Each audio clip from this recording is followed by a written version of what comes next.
오랜만에 여행지리 디딤 영상으로 만나게 되었습니다.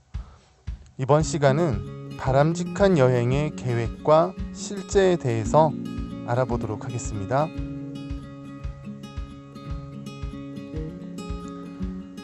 바람직한 여행의 계획과 실제.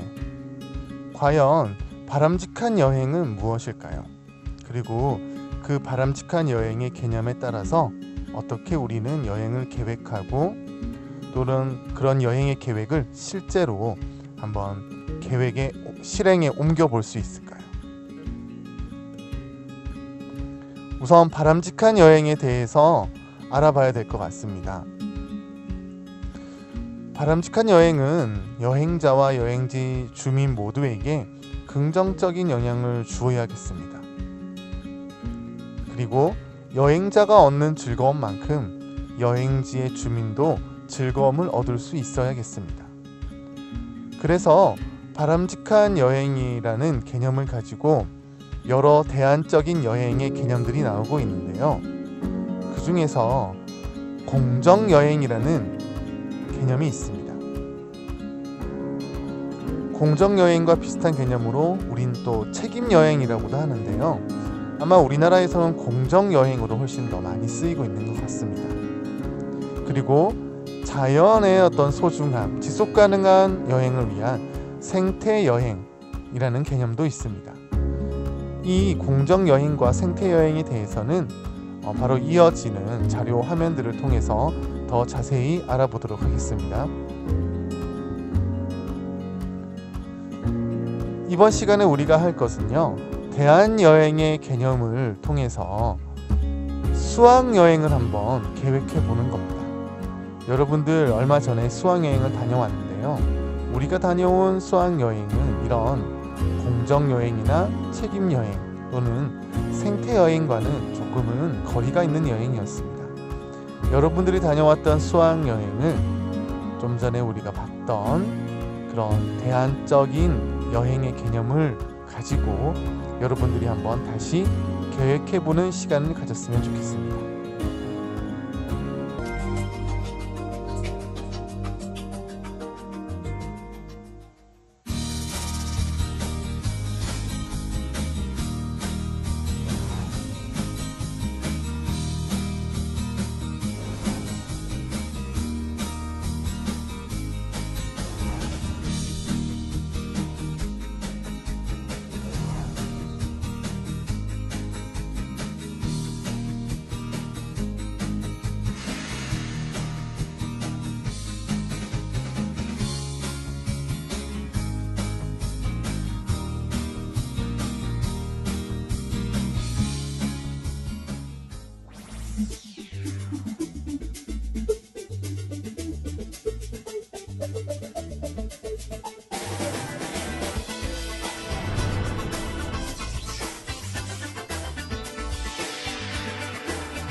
저희가 네팔 트레킹을 갈 때, 또 몰디브 신혼여행을 갈 때 몇백만 원을 쓰지만 그 현지에서 우리 방을 치워주고 식사를 해주고 우리를 안내해주는 그 현지 사람들에게 가는 돈은 2, 3%, 뭐 많아야 10%이 정도밖에 안 된다는 게 이제 그 경제적인 영역에서 밝혀졌죠. 그래서 그 돈은 다 어디로 가는 걸까? 그러면서 새로운 여행을 생각하게 된 거죠.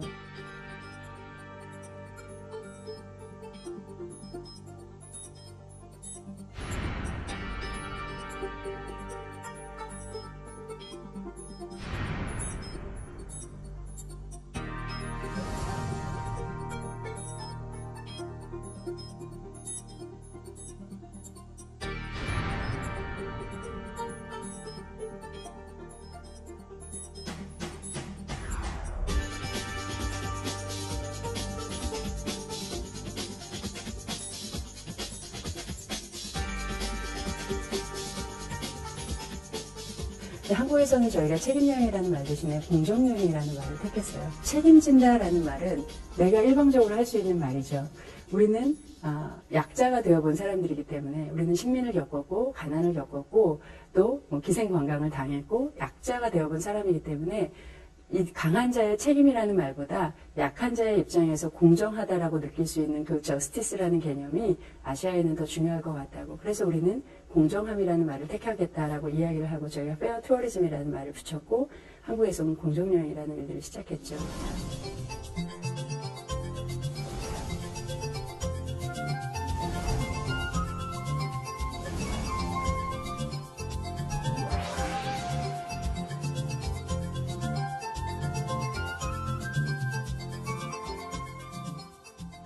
이 세상의 지도라는 게 탐험가들이나 정복자들이 만든 지도를 들고 우리가 여행하죠. 혹은 여행사에서 만든 지도를 들고 여행하는데 새로운 여행을 하는 사람들, 내가 성장할 뿐 아니라 세상을 변화시키를 원하는 사람들이 그 여행한 이야기를 모으고 지도 위에 새로운 아이콘들을 놓아가기 시작하고 자신의 루트를 그려가기 시작할 때 세계 지도 위에 그것이 모여지게 되면 저는 그것이 세상을 바꾸는 새로운 여행의 지도가 될 거라고 생각해요.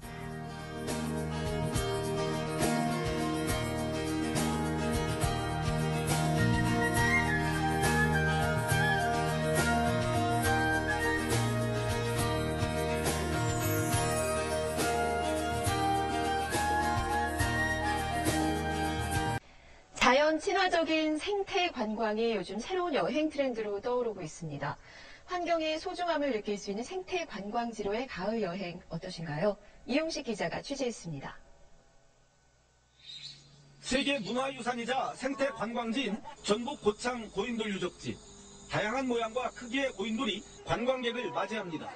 바로 옆에는 남사로 습지에 등록된 운곡 습지가 원시 밀림과 같은 비경을 드러냅니다.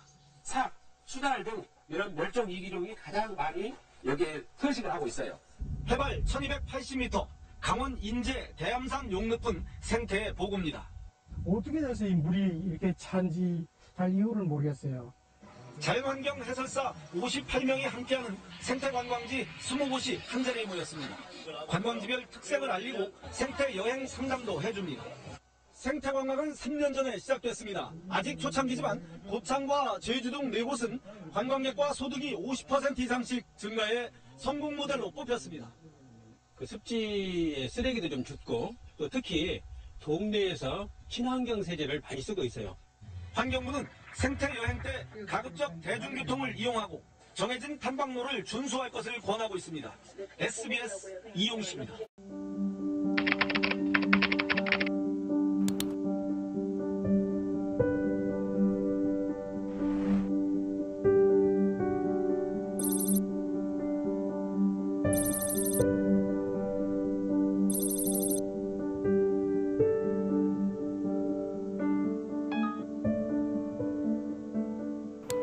제주도 가면 바다나 실컷 보고 예쁜 카페에서 차 한잔 마시고 가야겠지 했는데 사람의 문을 만났는데 이렇게 바뀌었는데요.